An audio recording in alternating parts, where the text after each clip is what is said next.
تو پاکستان میں تبدیلی اس وقت تک نظر نہیں آتی جب تک کہ 1970 میں گھر گھر خاندانی منصوبہ بندی کا پروگرام متعارف نہیں کروایا گیا۔ انڈونیشیا 1970 میں لال رنگ اور ایران 1973 میں سبز رنگ میں داخل ہوتے ہیں۔ 1970 میں قومی خاندانی منصوبہ بندی کے بورڈ نے جب دیہات کی سطح پر خاندانی منصوبہ بندی کا آغاز کیا تو انڈونیشیا میں حیرت انگیز طور پر بچوں کی تعداد میں کمی واقع ہوئی، اور 1980 کے عشرے کے آخر میں ایران نے سرکاری سطح پر خاندانی منصوبہ بندی پروگرام کو متعارف کروایا اور تمام شادی شدہ افراد کے لیے خاندانی منصوبہ بندی کی خدمات مفت فراہم کی، اور اس کے نتیجے میں حیرت انگیز طور پر خاندان چھوٹے ہوتے گئے۔ اگرچہ پاکستان میں تبدیلی آ رہی ہے، مگر یہ انڈونیشیا اور ایران کی طرح یا اس کے قریب تر نہیں۔ ایران اور انڈونیشیا دونوں میں مزید بہتری آ رہی ہے، اور جب ہم 2008 میں پہنچتے ہیں تو مزید کمی کے ساتھ ہر عورت کے 2 بچے ہیں،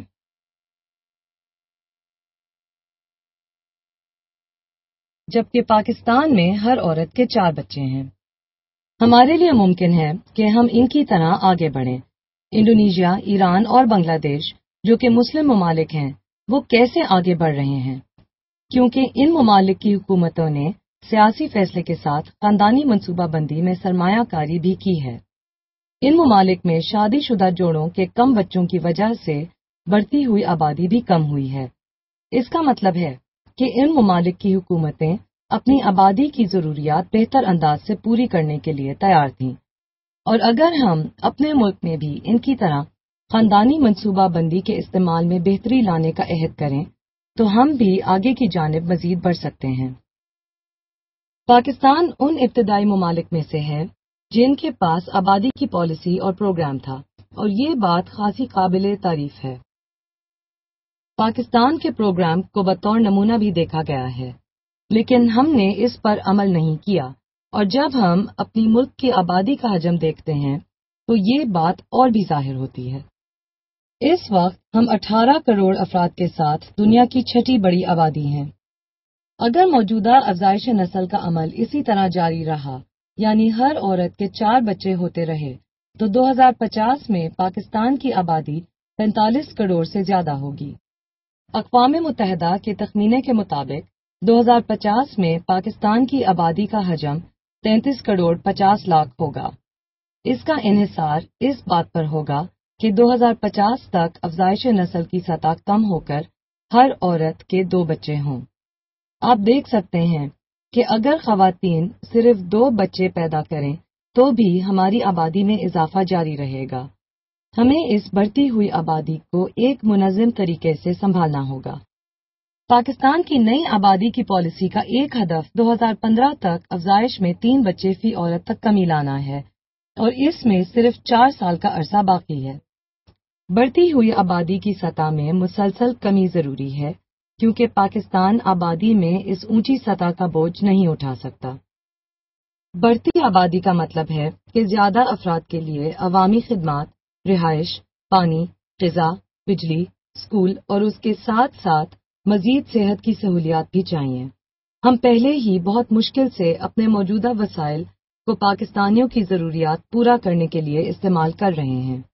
بڑھتی ہوئی آبادی کی وجہ سے حکومت کے بجٹ پر نہ صرف اضافی بوجھ پڑتا ہے، بلکہ دیگر اخراجات اور سرمایہ کاری بھی متاثر ہوتی ہے۔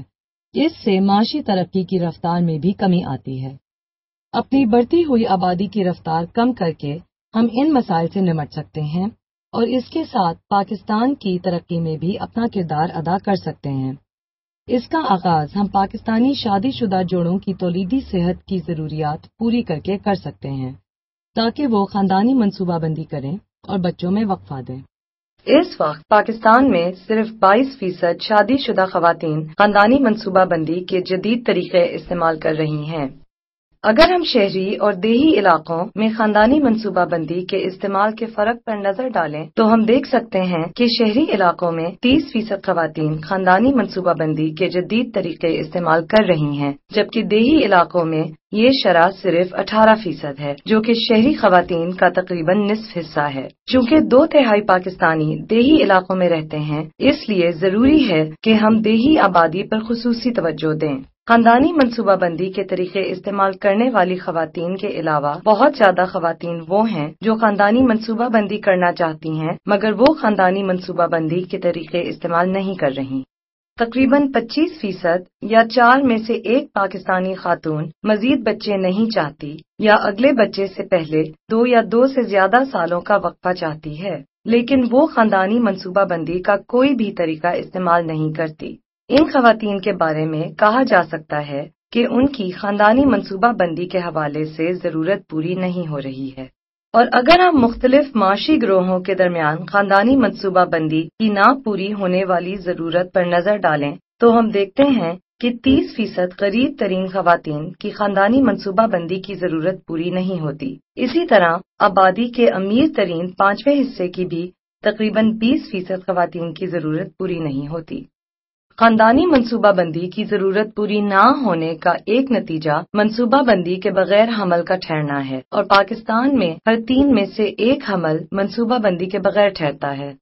جب خاندانی منصوبہ بندی کے طریقوں کا استعمال کم ہو اور خاندانی منصوبہ بندی کی ضرورت پوری نہ کی جائے تو ہم منصوبہ بندی کے بغیر حمل ٹھہرنے کی شرح زیادہ ہونے کی توقع کر سکتے ہیں، جیسا کہ ہم نے دیکھا ہے۔ اور منصوبہ بندی کے بغیر حمل ٹھہرنے کے چند نتائج یہ ہیں۔ ایک جانب قومی سطح پر منصوبہ بندی کے بغیر حمل زیادہ سطح کی افزائش کا باعث بن سکتے ہیں، جن سے آبادی میں مزید اضافہ ہو سکتا ہے، جیسا کہ ہم نے پہلے بتایا کہ اس سے ملک کی معاشی ترقی پر اثر پڑ سکتا ہے۔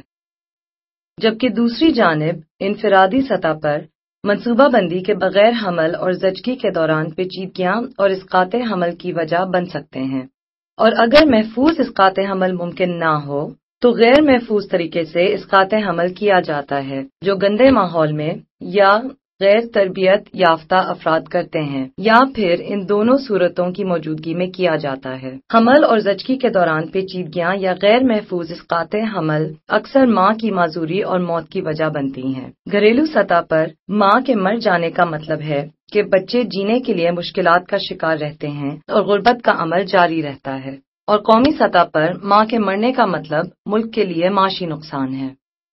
پاکستان میں ہر سال تقریباً 9 لاکھ اسقاط حمل ہوتے ہیں، جن میں سے زیادہ تر غیر محفوظ طریقے سے کیے جاتے ہیں۔ یہ تعداد کافی زیادہ ہے، اور اس سے پتہ چلتا ہے کہ اسقاط حمل پاکستان میں منصوبہ بندی کے بغیر ہونے والی زچگیوں سے بچاؤ کا اہم ذریعہ ہے۔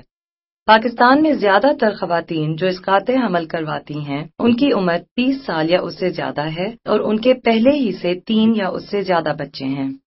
اتنے زیادہ شادی شدہ جوڑے منصوبہ بندی کے بغیر حمل سے بچاؤ کے لیے خاندانی منصوبہ بندی کے طریقوں کے استعمال کے بجائے اسقاط حمل کیوں کرواتے ہیں؟ اسقاط حمل کا انتخاب کرنے والے کئی جوڑوں نے بتایا کہ انہیں مانع حمل کے طریقوں کے مؤثر ہونے کا یقین نہیں۔ کئی جوڑوں کو مانع حمل کے طریقوں کے مضر اثرات کا خوف تھا۔ کچھ خواتین نے بتایا کہ خاندانی منصوبہ بندی کے طریقوں کو استعمال کرنے کے لیے شوہر راضی نہیں۔ ایک اور اہم وجہ لاگت ہے۔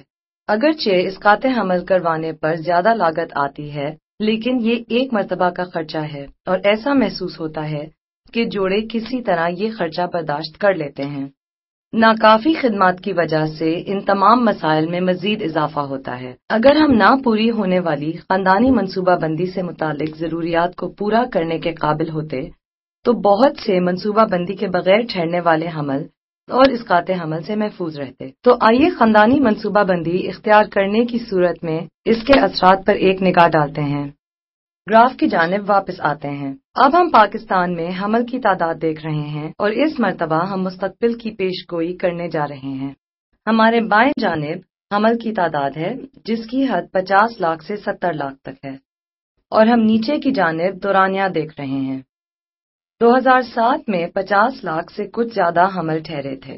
اب مستقبل کی جانب دیکھتے ہیں۔ اگر سب کچھ اسی طرح رہا اور خواتین کی خاندانی منصوبہ بندی کے حوالے سے ضروریات باقی رہیں تو ہم پیش گوئی کر سکتے ہیں کہ حمل کی تعداد حیران کن حد تک بڑھے گی، اور جب ہم 2015 میں پہنچیں گے تو ہمارے یہاں 65 لاکھ سے زیادہ حمل ہوں گے، اور اگر ہم خاندانی منصوبہ بندی کے حوالے سے ضروریات پوری کرنے کے قابل ہوتے تو کیا ہوتا؟ اب اس ہلکے نیلے رنگ کے بلبلے سے پتہ چلتا ہے کہ اگر خاندانی منصوبہ بندی کی ضروریات پوری کر دی جاتی تو حمل کی تعداد کیا ہوتی؟ اور آپ دیکھ سکتے ہیں کہ ہمارے یہاں کم حمل ٹھہرتے۔ 2015 میں ہمارے یہاں 65 لاکھ کے بجائے 55 لاکھ حمل ٹھہرتے۔ اس طرح 10 لاکھ کم حمل ٹھہرتے، جو کہ زیادہ تر بغیر منصوبہ بندی کے ہوتے۔ خاندانی منصوبہ بندی کے طریقوں کے استعمال میں اضافے کا ایک فائدہ یہ بھی ہے کہ منصوبہ بندی کے بغیر ٹھہرنے والے حمل سے بچاؤ کے ذریعے اسقاط حمل کی تعداد کم کی جا سکتی ہے۔ حقیقت یہ ہے، ہم کئی ممالک میں خاندانی منصوبہ بندی کے طریقوں کے استعمال اور اسقاط حمل کے درمیان تعلق دیکھ سکتے ہیں، اور جیسے ہی جدید مانع حمل کے طریقے استعمال کرنے والی خواتین کی شرح میں اضافہ ہوتا ہے، اسقاط حمل کی عمومی شرح کم ہو جاتی ہے۔ اس کا مطلب ہے کہ کم اسقاط حمل ہوتے ہیں۔ پاکستان میں نسبتاً خاندانی منصوبہ بندی پر کم عمل ہوتا ہے، اسی لیے یہاں اسقاط حمل کی شرح زیادہ ہے۔ اب اگر ہم خاندانی منصوبہ بندی کے طریقوں کے استعمال میں اضافہ کریں تو اسقاط حمل کی شرح کم ہو جائے گی، اور اس کے ساتھ ساتھ ہم ماؤں اور بچوں کی زندگیاں بھی بچا سکیں گے۔ جب شادی شدہ جوڑے یہ فیصلہ کر سکیں گے کہ انہیں کب اور کتنے بچے چاہیے، تو اس کے نتیجے میں حمل اور زچگی میں پیچیدگیوں کا امکان کم ہو جائے گا۔ اس کا مطلب ہے کہ مائیں اور بچے صحت مند ہوں گے اور ان کی زندگیاں بھی بچائی جا سکیں گی۔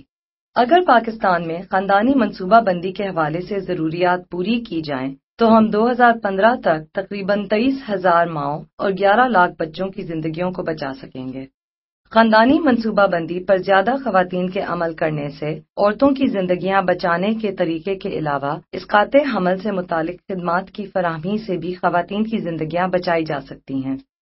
پاکستان میں اسقاط حمل کا موجودہ قانون، جس میں 1990 میں ترمیم کی گئی تھی، کے مطابق خاتون کی زندگی بچانے کے لیے یا ضروری علاج فراہم کرنے کے لیے زچگی کے ابتدائی مراحل میں اسقاط حمل کیا جا سکتا ہے، ایسا نیک نیتی کی بنیاد پر کیا جائے۔ اسقاط حمل کی خدمات فراہم کرنے والے اکثر افراد یا ادارے نہیں جانتے کہ ضروری علاج کی فراہمی کے لیے اسقاط حمل کی اجازت ہے۔ پاکستان میں زیادہ تر اسقاط حمل غیر محفوظ طریقے سے کیے جاتے ہیں، یعنی وہاں کا ماحول صاف نہیں ہوتا، یا اسقاط حمل کرنے والے افراد تربیت یافتہ نہیں ہوتے، یا دونوں صورتحال ہیں۔ اس کے نتیجے میں کئی خواتین اسقاط حمل کے بعد پیچیدگیوں کا شکار ہو جاتی ہیں، جس کی وجہ سے انہیں علاج کی ضرورت پڑتی ہے۔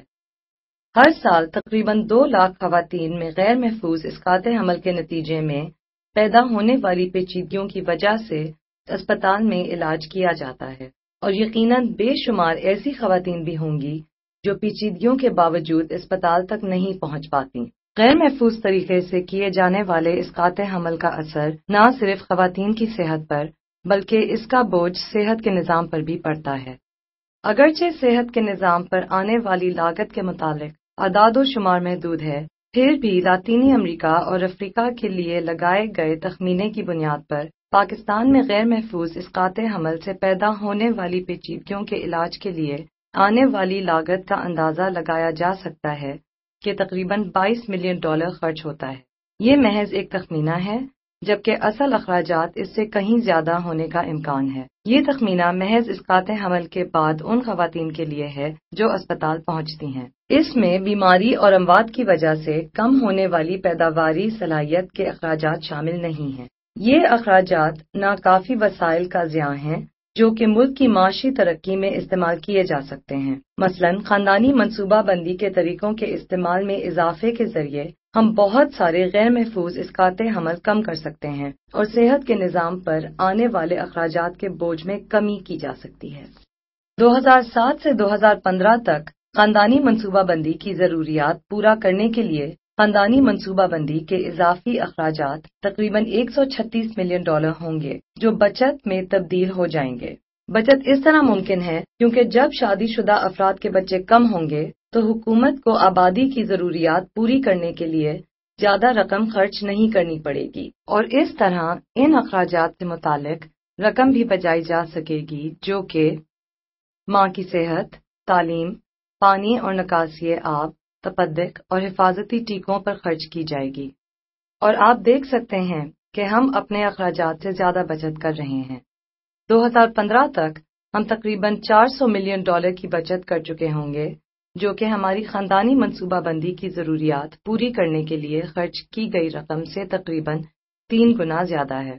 ہماری ان 5 شعبوں میں اخراجات کی بچت ہمارے 5 ملینیم ترقیاتی اہداف کے حصول کا ذریعہ ہے، یعنی ہماری اخراجات کی بچت خاندانی منصوبہ بندی پر خرچ کی گئی رقم سے 3 گنا زیادہ ہے، یعنی پاکستان کے معاشی مستقبل کے لیے کافی مواقع موجود ہیں، اور حقیقت میں اس طرح کی معاشی ترقی ہم دنیا کے دیگر ممالک میں دیکھ چکے ہیں۔ آئیے مثال کے طور پر انڈونیشیا کو دیکھتے ہیں۔ گراف کی جانب واپس آتے ہیں۔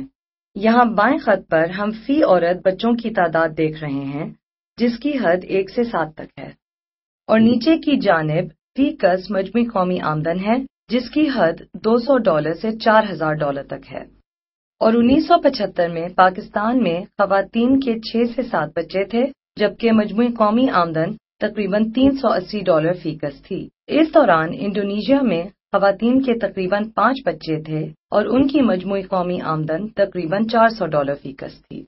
ہم دیکھتے ہیں کہ وقت کے ساتھ خواتین میں بچوں کی تعداد کا رجحان کمی کی طرف ہو رہا ہے جیسے جیسے بلبلہ نیچے کی جانب جا رہا ہے۔ ممالک کی فی کس مجموعی قومی آمدن بڑھ رہی ہے جیسے جیسے بلبلہ دائیں جانب حرکت کر رہا ہے، اور یہ سلسلہ 1990 کے عشرے میں بھی جاری ہے، اور جب ہم 2005 میں پہنچتے ہیں تو دونوں ممالک میں بہتری آئی ہے، لیکن انڈونیشیا میں زیادہ بہتری آئی ہے۔ انڈونیشیا میں عورت کے 2 سے 3 بچے اور مجموعی قومی آمدن تقریباً $3500 فی کس ہے، جبکہ پاکستان میں تاحال تقریباً 4 بچے فی عورت اور مجموعی قومی آمدن تقریباً $2300 فی کس ہے۔ اب زیادہ تر دنیا میں خاندان چھوٹے ہو رہے ہیں اور فی کس آمدنی بڑھ رہی ہے۔ آئیے ایک نظر ڈالتے ہیں۔ ایک بار پھر ہم بائیں خط پر فی عورت بچوں کی تعداد دیکھ رہے ہیں جس کی حد 1 سے 8 تک ہے، اور نیچے کی جانب فی کس مجموعی قومی آمدن ہے جس کی حد $0 سے تقریباً $40,000 تک ہے۔ تمام بلبلے دنیا کے ممالک کی نمائندگی کر رہے ہیں۔ بلبلے کا حجم اصل میں آبادی کا سائز ہے اور رنگ دنیا کے خطوں کی علامت ہے۔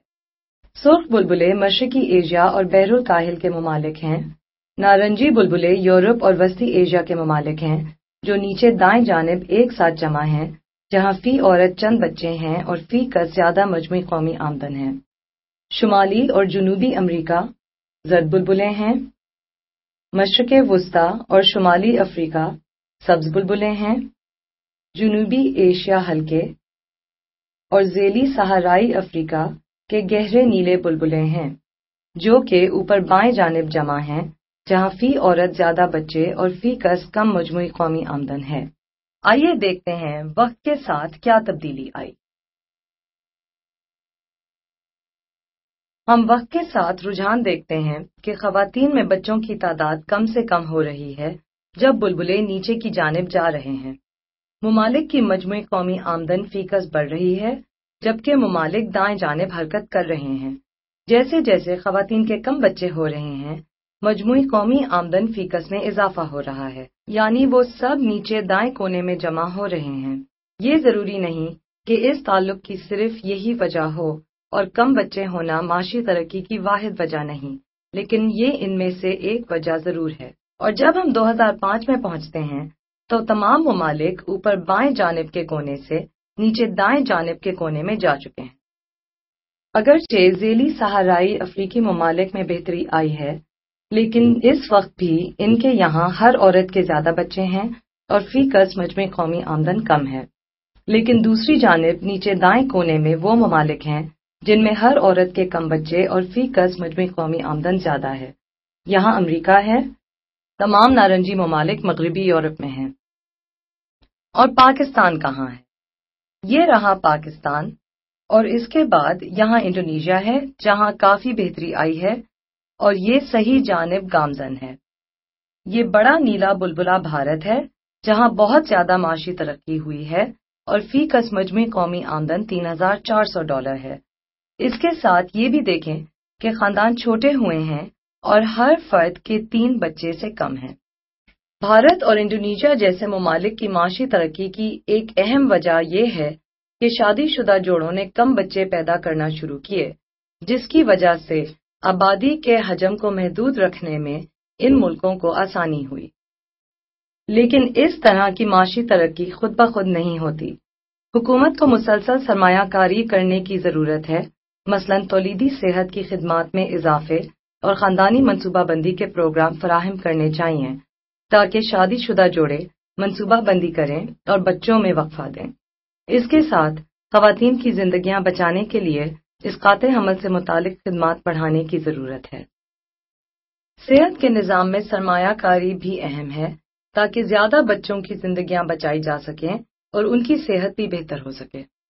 تعلیم کے لیے اسکول میں داخلے میں اضافہ خصوصاً بچوں کے حوالے سے اہم ہے۔ تعلیم کا براہ راست تعلق خواتین کے بااختیار ہونے، خاندانی منصوبہ بندی کے طریقوں کے انتخاب اور مجموعی طور پر ملکی معاشی ترقی میں ان کے کردار کے حوالے ہے۔